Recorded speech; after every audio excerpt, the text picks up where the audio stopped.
like that. Okay, welcome to the Transcend Yourself Hey, podcast. I'm joined again by Cole, and we are gonna be talking about all kinds what's of up? stuff. Um, yeah, as if you look at my channel, you can see I've completely stopped uploading videos, and it's because I've started university, which, as you know, takes a ton of time. So let me go into the first point of discussion, and I want to ask, how do you keep the good habits, the productive lifestyle, achieving great things while you've got a very intense schedule in your life? That will be the first question I'll ask. Okay. Do you want to start off with your experience, starting with first No, year, no, or you tell me. You've had this is your second year now. You're going into studies. well, it's my third year now. But Oh yeah, yeah, third year. Shit. yeah. Um, no, honestly, there's there's another big jump from second to third year. I would Mhm. say the jump isn't as big from second to third year as it is from first to second year, but it's enough of a jump where there's so much volume that most of your time goes to studying Ex- anyway. So Exactly. Yeah. you're either sleeping, I'm either in the gym or I'm studying during the You're week. studying. Yeah. Yeah. So So so the question is like how do you find time to read like self-help material? How do you find time to pursue other hobbies? How do you find time to flip and make podcasts and make videos, and like how do you find time for things like this? hmm, well, I don't read self-help books currently, but Yeah, but I mean like extra to no, your career yes. path, like what? If you're passionate about something that you want to pursue, then you'll make Mm, time for it. So specific to us, right? And like say for example, in creating this podcast, we've had to learn a certain amount of material about yeah. philosophical and religious topics, Hmm. and so I mean, really, whenever I have time to spare in quotations because already in AXA in third year I don't really have time. But All right. whenever I have time to spare that I think I can afford to divert my attention away from work, I'll then Hmm. try to quickly learn about something.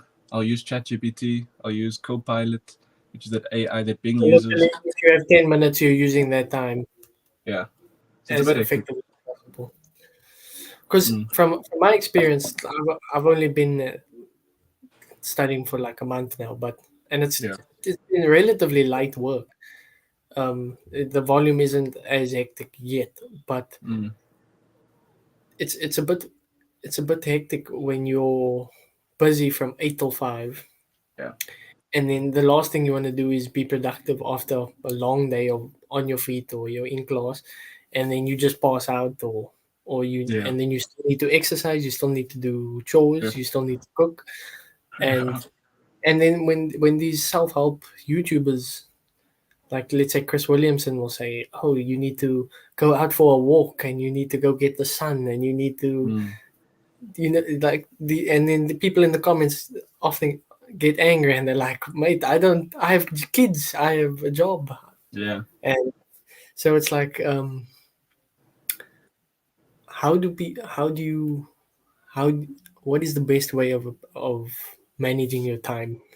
It's especially if you're the average person and you've got school or you've got a 9 to 5. How do you find time to be David Goggins? Do Yeah. you need to do it all on the weekend? It's, you know. Yeah, no, it's interesting. Yeah, I've struggled now recently over the past say month because that's how long I've been at uni. Yeah, it's actually exactly a month today, I believe. But I've been struggling with cooking habits because I'm so Yeah. busy with ironing clothes in the morning to wear to uni, so that it's Hmm. not all creased. So sometimes I'll wear sweaters or hoodies over my stuff, so I don't have to iron things. But at some point you have to, and you have to wash clothes, and you have to Yeah. study and sleep and exercise and do and socialize with friends as well. So it's quite a Mm. bit. So something's going to be sacrificed. Um, Fundamentally, obviously, it's time important. time is the issue, Yeah. and But you have to interestingly make enough, this time actually to relates to what you're saying. But I watched this YouTube video about, say, 3 weeks ago. plan. maybe slightly longer. Maybe it was about 3 to 4 weeks ago. And it was the first video of this guy's YouTube channel that I've ever watched, first and only even. Yeah. But it was this bald British guy. I believe he must have been maybe late 20s, maybe early 30s. And I'm trying to remember the title of the video now. It was something along the lines of men in their 20s need to think of themselves and their lifestyle as if they're in their 40s. Obviously, there wasn't a title of the video. It was much shorter and concise. But it was along those lines. Essentially, the underlying notion here was to take your life with a certain amount of seriousness. It's Particularly kind of what Robert Greene often says. How is it? You know, where he's like, you need to live urgently, like life's not as long as you think it is. Jordan Yeah. Peterson makes that statement as well. Yes, And you actually yes. need to live like you've got a little time, especially in your 20s. Yeah, Jordan Peterson has this famous line where he says, "The angel of death sits on every word." Yeah, yeah. What a And it nice really does. metaphorical image. Yeah. It's Um, I was at a debate night, and they were debating on immortality, and oh shit. Okay. the team that was arguing for immortality was basically arguing that you would it would be great because you've got all the time, and like we're saying here, time is like the greatest resource, and if you just had more of it, you could actually pursue everything you want to pursue. You can learn everything you want. You can see everything you want to see, and then what we're discussing here is no longer an issue. Um, Yeah. so fundamentally, our time is So scarce, did and you take part in that debate? Did you no, see I many was I people? was they were doing a showcase, Okay. but it's really time is our most valuable resource, and you can't be great at anything without making some sort of sacrifice. Yeah. That's why there's that argument over a balanced life or the intensive focus on one thing Yeah. and become great with it. Yeah. So if you had to And choose, would you choose immortality? I don't think I would. it's it's quite a loaded question, but no. At first, my first initial thought would be no, because remember we're talking about eternity, and Yeah. I feel like if you Yeah. live, I think who Well, says this? it's. I'm also making the assumption here that the universe won't end in a heat death, Yeah, yeah. which will kill Maybe you, you can and say immortal and up until the last humans exist. Maybe you could say something like sure. that. Yeah. So it's still Uh, a largely extended lifestyle beyond what's the norm, but I feel like yeah, if you live a full life, you only need to do it once, yeah, that's a good point. But yeah, No, it's an uh, interesting thought experiment. There are often arguments made in favor of mortality, that life becomes infinitely more meaningful mm, because you're only around here for a limited amount of time. So you have a limited amount of time to experience anger, to experience pain, to experience love, compassion. but another thing I thought when I was listening to the debate is that we orientate our lives in such a way that it's aware of our death, and Yeah. having no death in mind, it's like how do you actually orientate your life? But oftentimes I think we also forget about the notion of death and how it can just all abruptly end at any moment. True. Because So you that's a good point, because a lot of people are living in a blissful ignorance of death, like yeah, they don't want to think about it. yeah, um, that's interesting, and it's yeah, actually the people who are aware of death that become more uh, they live more attentively and fully and in the moment, like the yes. stoics would preach that when you're aware of death, you now appreciate every single moment that you have. um, And that's exactly why you want to develop this unique death philosophy, right? Right. Yeah, yeah. Because when it's in the back of your mind, then it's it's uh it's how you orientate yourself. That's the point I was making. So, like, how would you orientate your life Yeah. if it's never ending?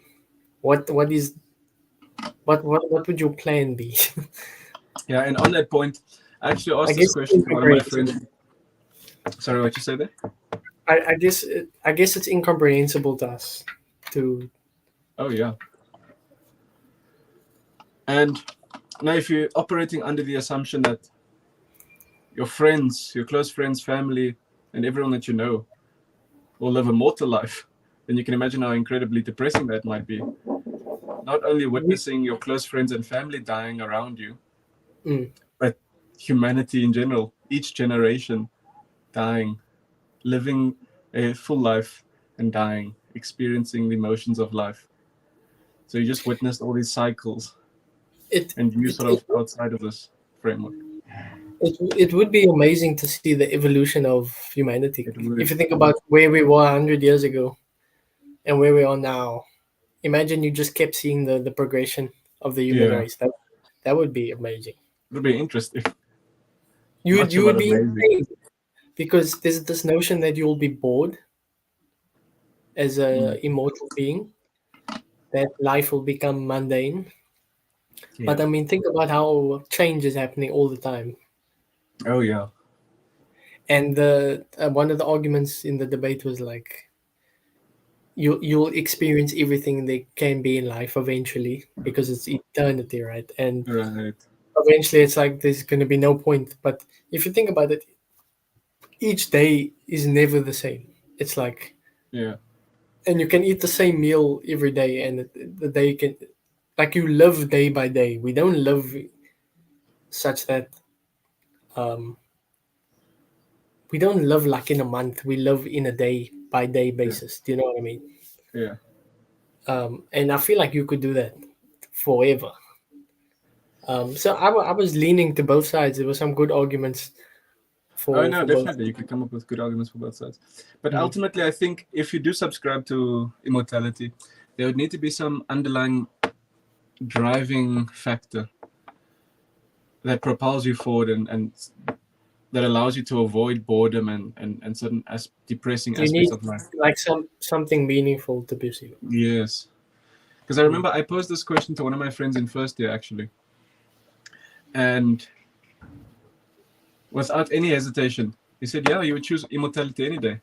Then when I asked him why, he said, well, his goal was mainly focused on improving humanity, taking them I was leaps and thinking that bounds now. Yeah. beyond the current If field. that's your Yeah. goal, and you're watching the human race progress, and your goal is to improve humanity, that makes sense. So you would Mm. want someone like that to be immortal, not a Yeah. hedonist or someone like that. Yeah. So, But I but mean, again, that you can't comprehend eternity. So, but another point that they were making is that yeah. that same logic can be applied to one life. Like in your mortal life, you need to pursue something more meaningful. Yes. So in some ways, those are relevant to both aspects. Yeah. No. This. Yeah. That's right.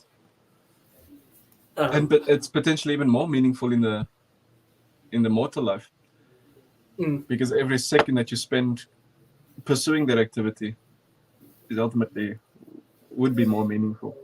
yeah, the uh, I'm doing ancient culture studies, right? And Mm.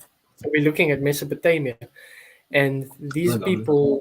these people were like the beginning of agriculture, and Yeah. their lifestyle was work on the farms, do your work, and then in your free time you spend time with family.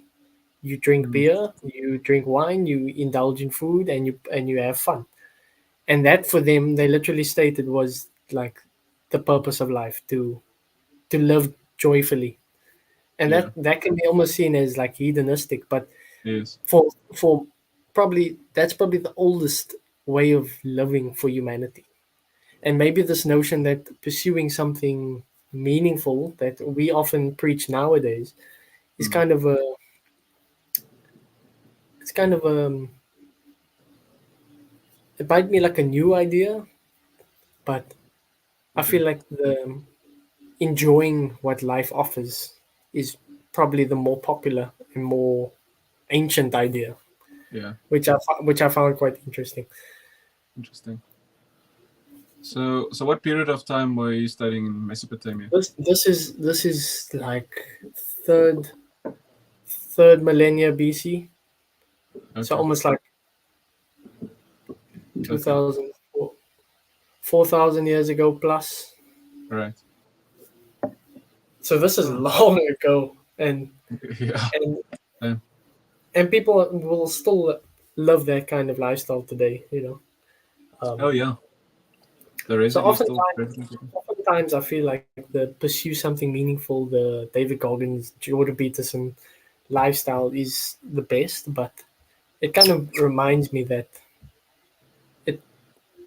Um, how do I say? There are different ways and many different perspectives on what constitutes a great life or how to live properly. So through studying philosophy, these ancient cultures and religions, Yeah. do you often think about what constitutes a good life, like on a daily basis? Yeah, well, that's why I brought this Or Mesopotamian example up because it's yeah, because when you study people from thousands of years ago, and you see parallels to life today, it shows like universal values, like yeah, what they valued then 4,000 years ago. People in 2024 are valuing today, yeah. and it's Just through a it different medium. yeah it shows like universal values are often there for a really good reason, and to Yeah, disregard that perspective is almost uh, arrogant in some ways. You know what I mean? mm. Yeah. Maybe naive instead of arrogant. Yeah, but it's like you can't just disregard that and you say and say it's wrong Right. because it's been with us for such time now, and it's such a simple way of living, and Yeah. we've almost But at the become same time, it makes me think now we shouldn't optics. commit this logical fallacy. I can't exactly remember the name of the logical fallacy, but it's one in which simply because we've been doing something up until now by Mm. tradition, that we have to stick to tradition. I'm not saying that I agree with it. I'm just pointing Yeah. out the different perspective. Okay. Sure. Right. Interesting. So that was all this week.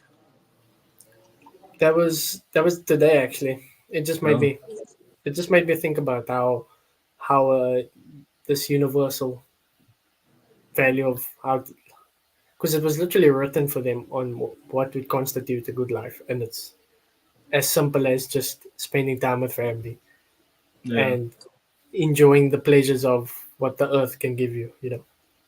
Yeah. Hmm. Was that after your French class? Um, that was it was like my Directly last after. class for the day. No, last class. Okay. It's a lot of history, but learning the way these people thought back then, it intrigues me a lot. Oh yeah, can you imagine? It's incredibly insightful. Mm. And have you read the Epic of Gilgamesh? No, I haven't actually. See, no, I've heard of it though. that's like one of the oldest stories ever. Yeah. And like again, there's themes in that story that would exist in stories today, and those themes are usually the ones that speak to the human spirit, Yeah. because it doesn't matter what generation you're in, doesn't matter what technology you have, like certain things will always stick: family, love, pain, you know. it's Yeah. it's they're essential to the human experience, and for me those kind of speak to me, and obviously they speak to me, but it's what I want to draw attention on. All right. You You know know what what's I mean? interesting is I didn't plan on speaking about this today, but Mm, it reminds me of what Jordan Peterson always says. So oftentimes when he has these debates or discussions, conversations with various philosophers, or I guess what you could term baby philosophers. In other words, those who don't have formal academic philosophical training but still like to engage in philosophical discussion. And so they'll talk about truth, right? What it means for something to be true. So Matt Delahanty, for those who don't know, he's how would I begin to describe him? He's an atheist. He's an agnostic atheist. And he had this cool show called The Atheist Experience, where he would answer a lot of these questions from theists, particularly in America, but I think it was open to everyone. Anyway, he would define truth as being that which comports with reality. And then there'll maybe be, say, Brett Weinstein or someone else who would describe scientific truth, and they'll try to create a hierarchy of truths. And as you can imagine, Jordan Peterson's a big fan of hierarchies. But what really stuck out to me now was when you're describing stories, Jordan Peterson likes to talk about metaphorical truth. And it's these elements contained within stories that are present in reality. They often references books by Dostoevsky, Tolstoy, or certain ideas or concepts from Carl Jung that contain these, what I guess he terms metaphorical substrates of reality. It's these narratives that are present throughout a whole host of books that have been written by humans throughout time. It's these recurrent themes that are quite applicable to life. Yeah, that's exactly that. Yeah. Mm. And in some ways, those are the most relevant. And that's why these stories can last 4,000 years, because it's always going to be relevant. It's just an essential part of the human experience. And I think to figure out what is the correct way to live, we would need to look at these essential experiences that humans share, Yeah. Rather, but then again, you also should look in context for the time that you live. But if you want to come up with some sort of universal way to live, that would make sense, because then it would be appropriate for everyone from every different walk of life around the world, different culture. No matter who you are, you don't need to be from the West. You don't need to grow up in an English-speaking country. You just, no matter who you are, you will relate to these certain stories or values, Yeah. And if you want to create some sort of guidance for humanity, you would need to, like you say, look at those shared experiences. You know what I'm saying? Yes. Those essential shared experiences. Yeah. Although I don't think you can necessarily cultivate a universal notion of say a good life that everyone can follow a template. So Why not? I think because of how different varying cultures around the world can be, how the extent to which human experience can differ. I don't think it makes sense to create or cultivate some standalone template to follow. But there could be recurrent features like Jordan Peterson has, again, to speak about him for a little bit here. He's had a lot of success in his two books, 12 Rules for Life, and the other one was Beyond Order, right? Like 12 More Rules for Life. Yeah.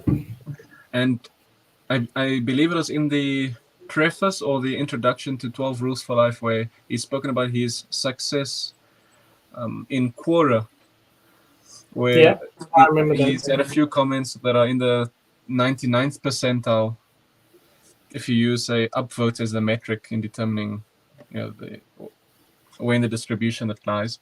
And and he's found that people tend to associate quite strongly with a set of guidelines on how to live life by.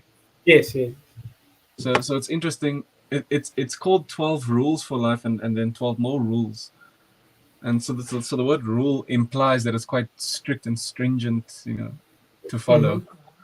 But it was, I guess you would characterize it more as a guideline, and people tend to And adhere to it. the point he was making with that the rules thing, Yeah, why people resonate. If you read the intro to the 12 rules, um, the Greek philosophers were like the travelers, right? They yeah, the, they're the ones who pretty much started philosophy, and they traveled around, and they thought they had their own rules, right? And then mm, they traveled to all these different cities and countries, and they were like, "Wow, these people have their rules as well." And it's like maybe ours aren't all that perfect. And look how everyone, doesn't matter where they're from, has yeah, some sort of guideline for how they conduct themselves in society, and that's a universal. It's almost like a universal, essential, um, way of mode of being that humans have. It's almost biological in a way, yeah. um, and That's very interesting. That's what Jordan Peterson, that's what he leaned into, Yeah, that essential trait. And that's the point I'm trying to make, that we have these essential things in our human experience that irrelevant to culture, um, that everyone can relate to. do you think that's an argument in favor of absolute morality, moral absolutism? That there's the Maybe, shared commonality of values or maybe, norms maybe, across yeah. varying cultures. I'm not even talking about, moral. Yeah, you're just talking about like commonalities in the types of lifestyles that are lived, right? Yeah, I'm saying Yeah, that there's essential. There's a I feel like there's an essential mode of being. Forget morality, but yeah. it's not about good or bad. It's about You sound like a Greek philosopher now. Mode of being. because I'm trying to differentiate it from ethics. I'm trying to point Yeah, out it's a way to conduct yourself. It's got nothing to do with whether you're going to go to hell or heaven, or right. whether you should be put in prison or not. It's a way of being that will give you a flourishing lifestyle. Like, you're going to be Yeah, happy, you're going to be healthy. That's my aim in some sense. It's not about ethics, yeah, or some sort of moral code. It's the an essential mode of being, yeah. if you understand what I'm saying. And I feel like that can be found irrelevant to culture. Right. It would definitely be, but So like we should Jordan try Peterson, to. he's leaned into that, one of Yes. those essential things such as rule making and order that humans need, which is why humans will seek things like the Bible or some sort of guideline, you know. Yeah. Now, what's interesting about Jordan Peterson is, although I don't agree with all of his opinions, Mm. or probably maybe not even most of his opinions, I'm a big fan of his work because clearly he understands the psyche of human nature. He's Hmm. obviously an expert in the field of psychology, and so it's interesting how he can leverage that to then create this guidance system for humans to Mm. improve their lives, It's particularly aimed brilliant. at young men. But yeah, I Yeah, mean it's applicable to everyone generally. but I mean, young men, or well, young people, I should say, are the ones you should always be aiming to inspire, and he's Yes, done a yeah, brilliant job of definitely. that. Yeah. So do you think then we should try to optimize our mode of being that's conducive to a specific environment in which we find ourselves? Should that be the goal of life, our purpose? And by I should, I feel don't like it mean is. I feel like it is. yeah, I can't. There's no real good reason as to why you should do the right thing even per se, but Yeah. it's ah okay, I'm starting to word salad here, um, but yeah, why not do the best you can possibly do, and that would be by living a conducive lifestyle, Yeah. conducive to flourishing. Um, Yeah, it's cool that you mentioned flourishing there because it seems like Stoicism is compatible with that idea of flourishing, right? It involves not the suppression of our emotions, which is an element of life that is present in virtually every human being. Uh, yeah. emotions of jealousy, of anger, of sadness, of depressive states, of joy, whatever really. And so there's often this misconception in Stoicism that obviously you know more about Stoicism than I do, but so you can comment on this if you like. But there's this Mm. misconception that it's the suppression of emotions, but it's Well, not. It's, to my understanding, it's embracing the emotions mhm. that you experience in life, but embracing it in such a manner that it doesn't It will have affect you. positive outcomes Yeah, that has a part of. always.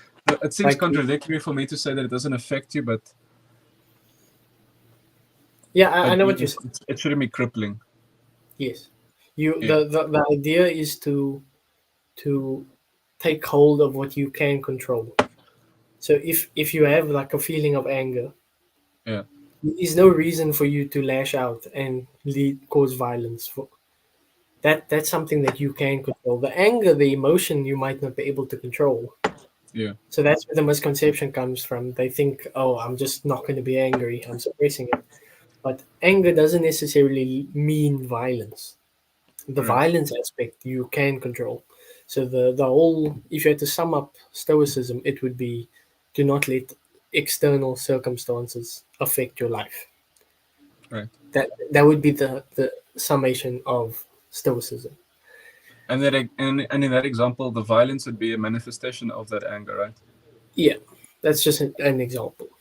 Right. I, I put the one of the big reasons I love stoicism so much is because for me those universal values that I was speaking about.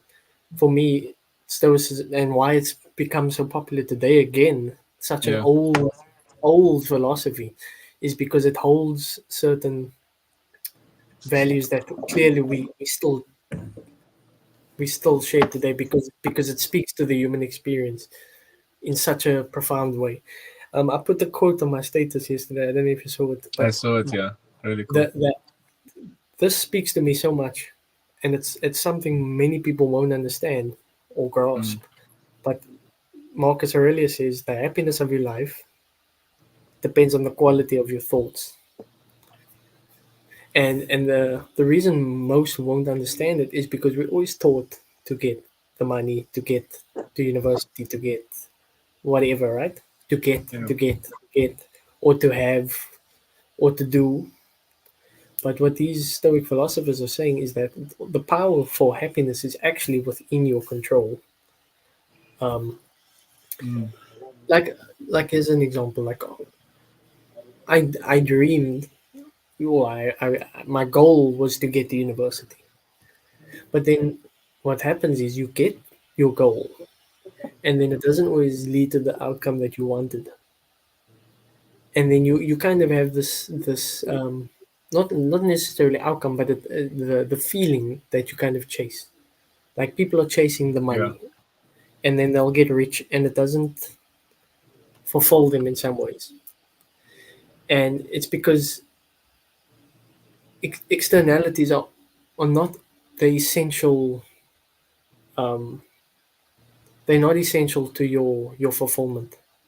And Mm. that's what these Stoic philosophers are saying, that you can be dirt poor, you can have tragic circumstances, you can be in war, but when you forge your mind, you can actually enjoy your present moment because like they say, you live in the present moment.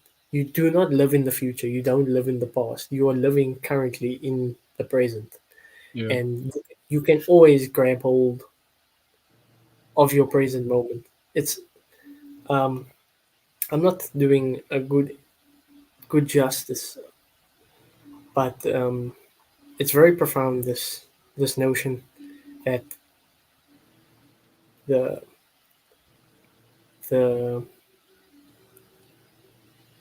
your mind, it's something David Goggins preaches. Your mind is the source, and it's not from getting anything. And Yeah. when you do have the right mind, things just flourish naturally. It's Mm. quite amazing, you No, it know. is, eh? And without appealing to happiness, I've found this stoic mindset to be incredibly useful. I remember I told you about my laptop that I broke about two weeks ago, Yeah. and instead of frantically stressing myself out and worrying over, essentially crying over spilt milk, right? Hmm. So yes, maybe that happened for like 3 seconds, right?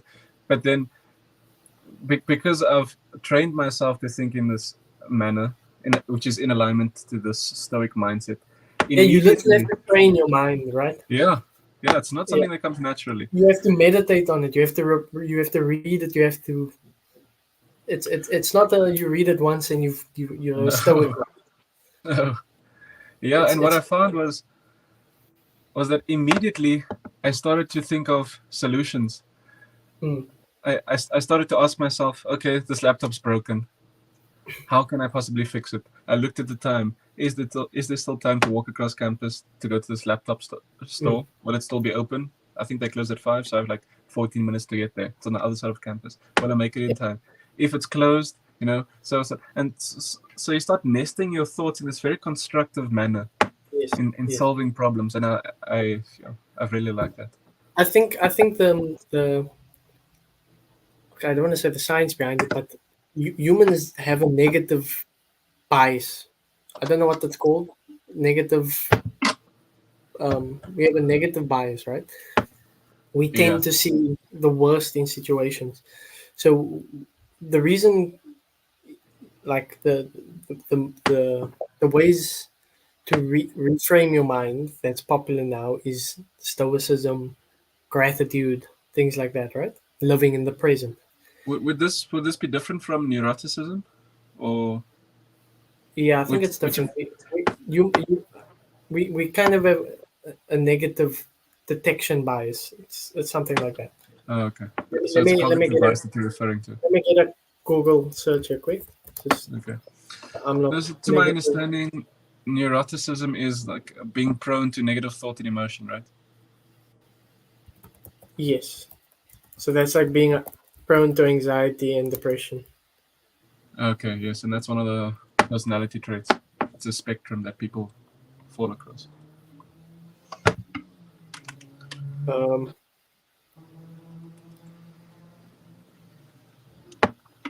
So it sounds like it's more of a negativity bias. I don't know. It sounds similar to neuroticism. I don't think it's the same. But is this an actual Neuroticism is cognitive bias that you? neuroticism is more about personality. All right. Then it's just we're hardwired for negativity. So the negativity bias is our tendency not only to register negative stimuli more readily, but also to dwell on these events. Right. So you'll notice that your memories are actually more of the bad things that have happened in the day, and you tend to just ignore the good things that have happened. Yeah. So if I had to sum up like the three modes of the ways of thinking that I don't know if you've been doing it, but the way I've been training the mind is to it's Yeah. like to live present in the present, uh, develop the stoic mind, and have gratitude, right? Right. And with these three processes, it's not as been as simple as I've grasped the concept and that's how I live. It's been a daily, monthly. It's been a like months of training daily. Of like you have to remind yourself. each time something bad happens or whatever, or at the end of the day, what am I grateful for? That's why the gratitude journal is important, because you're not just journaling, you're training your mind, right? Right. Um, what was I gonna say? And it's and what I was gonna say is why I think it works is, since we have this negativity bias, we're almost training our minds to be more, as you said, you are more constructive, and Mm. you train yourself to look for the positive. That's literally what the gratitude mindset does. Oh yes, of You look course. So for, they reinforce each other. so this isn't just like wishy-washy philosophy, but it's actually a practical way of retraining your mind to not look at everything negatively, and you're Yeah. actually training yourself to live in the moment.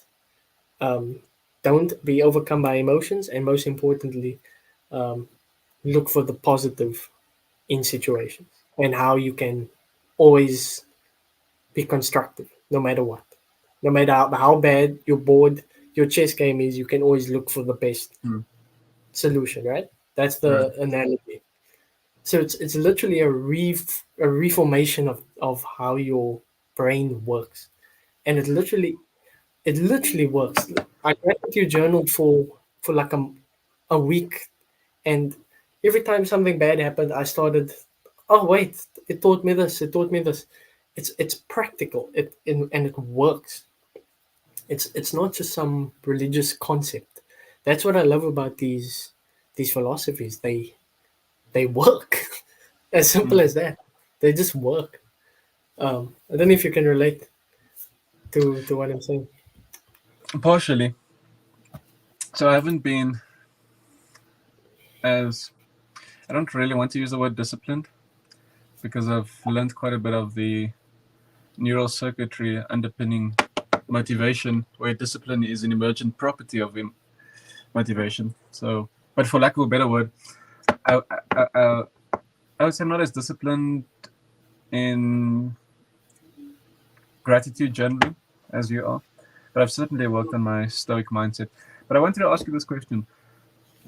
So, do you think in reformulating your mindset to see things in a more positive light, Yeah. do you think that makes you more vulnerable to narcissistic relationships and encounters? Because I know narcissism is something that you've learned quite a lot about from personal experience, and now that you're into your field of study of psychology. But for those who want to learn more about narcissism, I guess there's this nice doctor, I believe her name's Dr. Ramani, if I remember correctly. Yeah. She's an expert on narcissism, Very, very good. and I've listened to her quite a bit. Mm. Yeah. Quite a lot. Okay. Oh, nice. Yeah, I Mm. haven't seen too many videos of hers, but If you search narcissistic videos, she usually pops up. yes, no, that would make sense because all the Yeah. videos are geared towards that. Yeah. But yeah, so do you think by viewing things in a more positive light, you make yourself more vulnerable to these narcissistic relationships and interactions? I find it interesting that you bring this up, not because I expected it, but because it's so unexpected. No, I don't think they're related. I actually think you'll deal with narcissists better, because narcissists prey on Oh, I guess there's that generally, aspect of it. generally those with weaker minds. Um, Usually people who are insecure, and if you've got a strong backbone, I think you'll deal with the situation much better.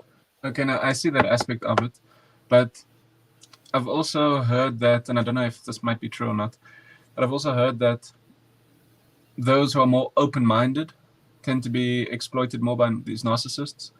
And I so know you what can you're saying. certainly, I know exactly what you're saying. yeah, you can certainly like ignore telltale signs of narcissists by viewing things positively, which Yes, would then lead them to. it's kind of different to these mindsets that I'm talking about, but your Mhm. question is still relevant. Like it's it's like people who are more forgiving, almost less assertive, These are more personality traits you're talking about here. You know what I mean? Right.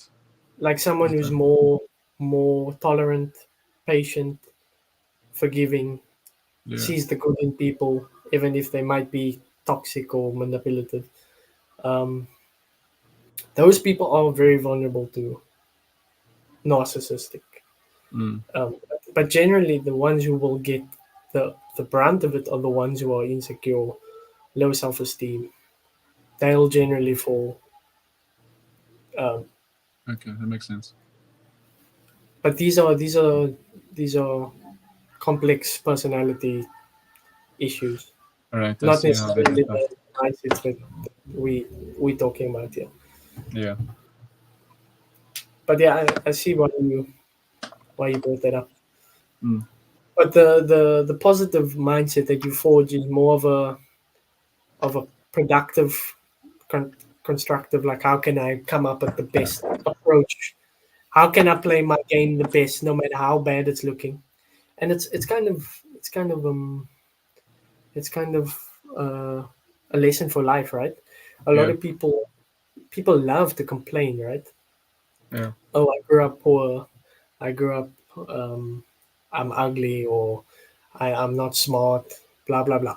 People go on about the disadvantages, Mm. but the people who make it in the world are the people who ignore their disadvantages and they play the best game they can possibly play with the cards they've been dealt. Like, the world is not fair. Mm. Life is not fair. We don't get all given the same circumstances, but the ones who do make it, or the ones who have a better chance of making it, are the ones who play the best game they can possibly play. They lost both their rooks. They've only got like a knight and a bishop, but they still Can freaking. see me getting into chess recently. But do you know what I'm saying? Like, Yeah. you've life's unfair and you can't do anything about it. The best That chance you reminds have me of my is playing the best game you can possibly play. yeah. That reminds me of my favorite poem in high school that we studied. It was "Do Not Go Gentle Into That Good Night" by that Welsh poet Dylan Thomas. Mm-hmm. And I remember that. Yeah. I know it's a generic poem, but I really it struck a chord with me because whenever I felt I was in a scenario where, say, the weight of the world was on my shoulders, and it seemed like there was no hope left. And I don't mean this in like a depressive state, but I meant, like, say I'm in an Yeah. exam and Yeah. I have no idea how to approach this question. Yeah. I could leave it I should most likely just leave this question blank because I'm most probably going to get zero for this. That's a good Or analogy. Yeah. say I'm playing squash and it's match point to my opponent. Mm. And really I've nothing to lose at this point. Right? Well, obviously I have the game to lose, and I can lose it in 1 point. But what I mean is, it seems like all hope is lost in that moment. But then I remind myself, do not go gentle into that good night. Rage against the dying of the light. I remember that poem. That inspires me so much, man. And then I always think as well, it's not over till the fat lady sings. And I Bro, just go all out. And bro, Djokovic, 3 championship points down. Do you remember that? Federer, championship points. It's not just. championship, 3 championship points. That for me will always remind me, never fucking give up until Yeah, it's that's over. the definition of clutch. Yeah, exactly. And yeah, that's the point. That's the whole point. You play the best game you can possibly play. You live Yeah. as prone, conducive to flourishing with the cards you've been dealt. Mm. That's the lifestyle that I would stand by. Yeah. Yeah, But Djokovic is getting kind of old now, eh? yeah. The Yes. goats are old, bro. Yeah, Federer's retired. No, Nadal's making his comeback this season, eh? I believe. But he's gonna get injured again, bro. Yeah, He most comes back, probably. he wins a Grand Slam, he gets injured. Yeah. Now these young guns now, Carlos Alcaraz and Yannick Sinner, are taking the world by storm, especially Sinner now, most I recently. think we might have to wait a while until we get guys like this again. Yeah. Guys like Oh, that. the three goats. What are the chances they all come in the same generation? Oh, Imagine they were different generations, how much they would have dominated. oh my word. Okay, let's delve into one That, more topic and then we end on the hour. yo, can't Because we extend it to maybe hour and a half? I need to get stuff done. I need to get stuff done. Yeah. Okay, well, we had a few things planned, guys. For those who are watching, we wanted to speak about the Kalam cosmological argument, which is one of these philosophical reason-based arguments that unfortunately is riddled with logical fallacies. But Let's talk about karma because I think that relates the most to what we've been talking about. okay, but I'll just continue this. I'll just end this thought quickly. Yeah, so Yeah. this Kalam cosmological argument is essentially this philosophical argument in favor of the existence of God. And there are many like them. There's the Kalam cosmological argument. There's variations on this. There's variations on the cosmological argument, the ontological argument, the moral argument, fine-tuning. Well, that would be like or teleological argument. There's a whole host of them. So we were planning to delve into that and possibly some neurobiology on the anterior mid-cingulate cortex. But I think that deserves its own podcast. okay, sure. Yeah. Okay, then let's delve into karma. Yeah, so what did you wanna? So you wrote here. Well, Karma, causality, actions have consequences. yeah. Firstly, do you think we should be pronouncing it as karma or karma? Because I think karma is an anglicized version of the word Probably karma, yeah. karma, yeah. But I mean, it doesn't really matter. So, the reason I wanted to talk about this is because I remembered one of the videos that you made. I believe it was on Hinduism. Yeah, my last video.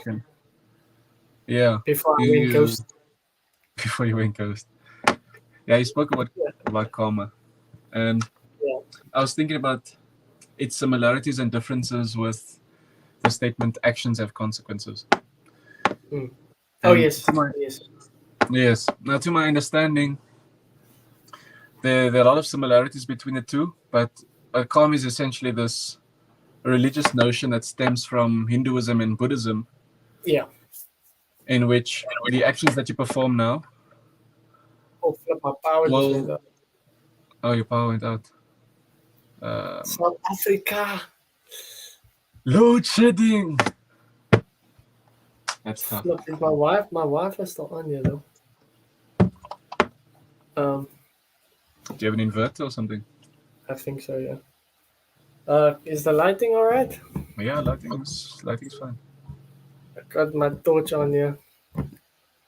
Okay, let's end this. Well, let's finish this point.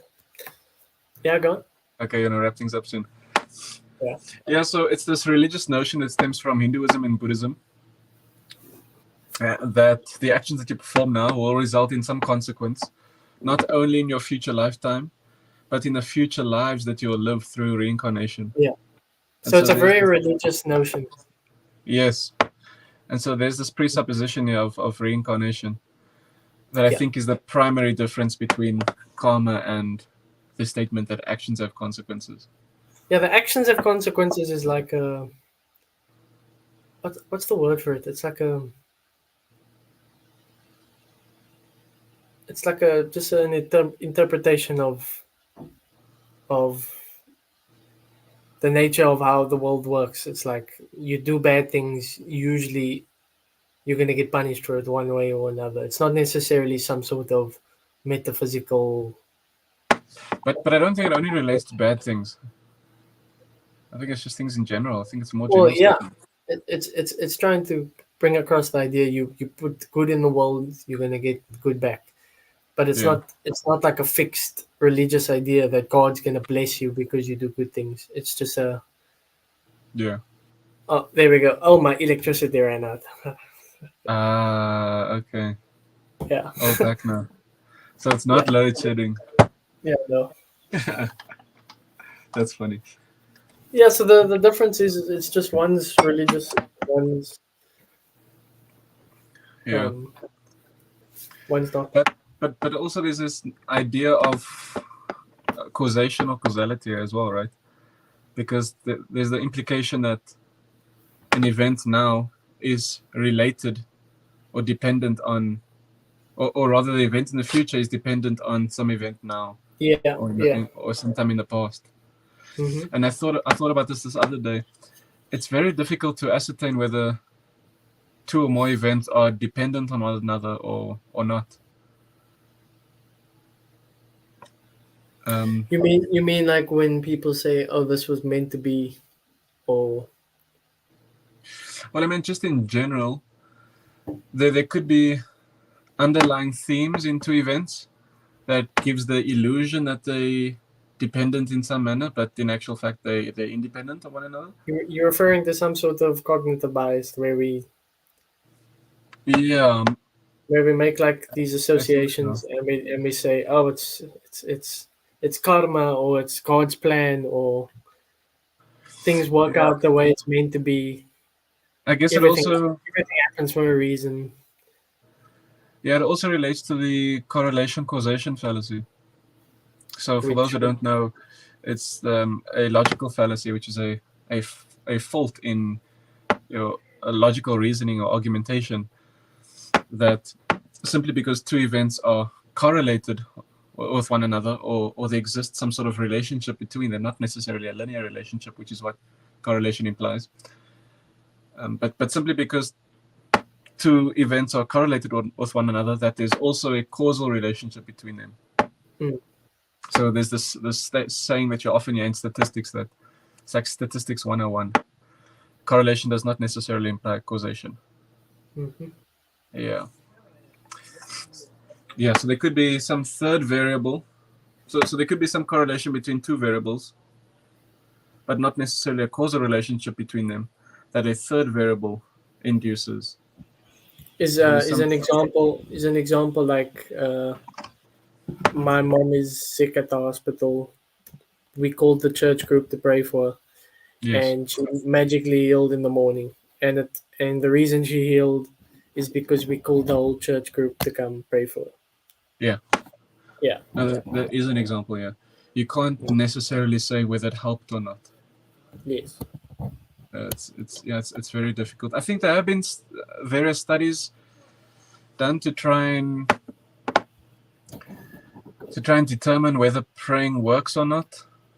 I can imagine it must be something incredibly difficult to. That's a very difficult study to conduct. Yes, because you And need control groups, you need various religions. and the beautiful thing that happens is Types of when the praying. person dies, then it's God's plan. Yeah, and he works in mysterious ways. Okay, let's end it on that point. Gonna wrap it up here. Oh Yeah. man, I wanted to discuss so much more.